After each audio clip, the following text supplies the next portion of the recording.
Emily. I am here in our dairy processing room at Lake Metroparks Farmpark, and I'm going to show you one way how to make cheese. So first we need some milk. This is milk from our dairy cows. It is fresh from this morning. Now this milk has not been pasteurized, so that means we are not going to be eating the cheese today. But if you want to make cheese at home, you can just get pasteurized milk from the store. Now the first thing we need to do to our milk to turn it into cheese is add rennet to it. We're going to add 1 teaspoon of rennet. Now rennet is an enzyme, and an enzyme's job is to speed up a natural process. So if we had a glass of milk and just left it sitting out on the counter, it would naturally curdle. So this rennet is going to make our milk curdle. Even though we typically don't want milk to curdle, that is how we make cheese, from the curds. And our milk is also nice and warm, which is going to help speed up the process a little bit more. So after a few seconds to a minute or so, we get some really nice big curds. That is what we're going to make our cheese from. Now you might be able to see there's also a liquid in there. It's dripping off the curds. That is the whey. So we have our curds and our whey. When we make cheese, like I said, we make it from the curds, but we don't want the whey. So our next step is to separate them. And we'll do that by just pouring it in our strainer here. And you can see the nice big curds we have.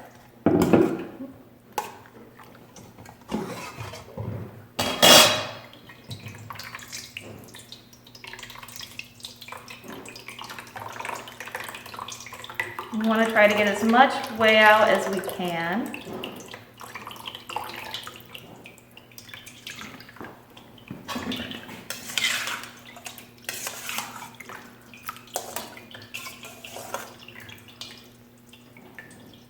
We will let that sit for a little bit. We're actually going to take some of our whey, pour it back in here so we can get a little bit better look at it. Now, when we started, we had about 1.5 quarts of milk in here. Now we have about 0.5 quarts of whey, and we still have a lot more in our curds. Usually it takes about 10 pounds of milk to make 1 pound of cheese, and all that left over is going to be whey. So you can see we still have a lot draining out.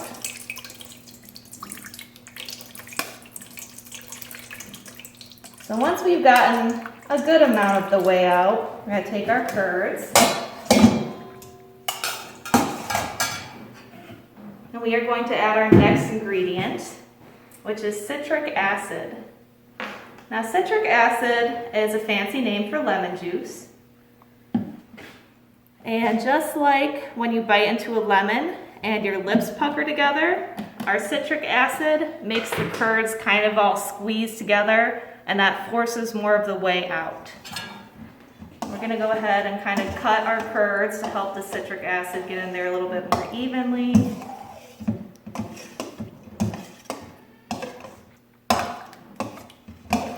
You can see a lot more whey is already coming out, and our curds are getting a little bit firmer. And we're also going to add one more thing, which is some salt. Now, if we were going to eat this cheese, the salt would add some flavor to it, but we add it anyway because it helps to dry out our curds even more. And if we were going to save it, it would help to preserve our cheese for longer.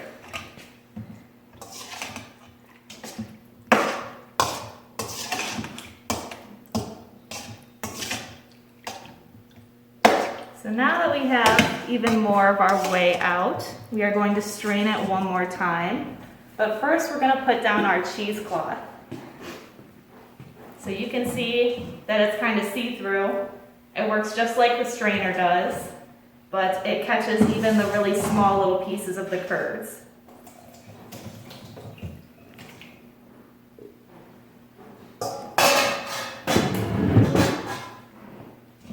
Now if we wanted to, we could take our curds in our cheesecloth and just hang it up in a cool, dark place, and all that whey would just naturally drip out. It takes a long time though, so to help speed up that process, we can put it in our cheese press. Now this is a pretty old-fashioned cheese press. It's also very small. They have cheese presses now that are huge and all automated.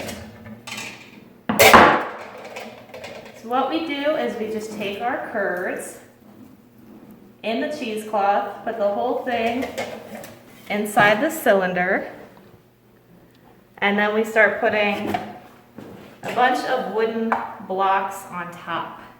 And a couple springs, one more wooden block, and on the very top we have some weights, and then all you have to do is just push down and it presses down on the curds and it helps to force out more of the whey.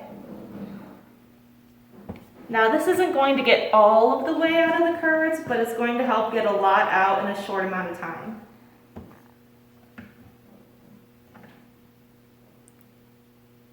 And we can take it apart.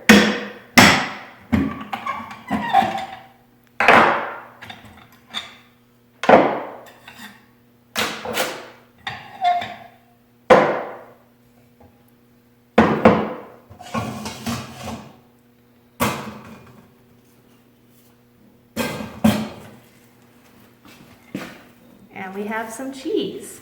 And like I said, you can see there's still whey in here. If we were making cheese to actually sell, we would want to age this for a while. Aging just means letting it dry out. So a lot of cheese you buy at the store, like a sharp cheddar cheese or Parmesan cheese, that's been aged for years before they sell it. And also that affects the flavor. So the longer you age it, the sharper the flavor is. And of course, if you use cow's milk or goat's milk or sheep's milk, that's also going to affect the flavor.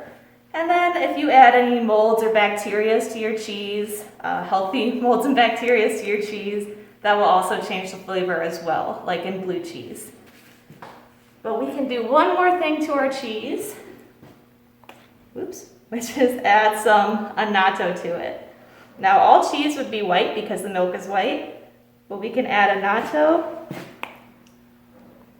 and it gives it that orange or yellow color depending on how much we add.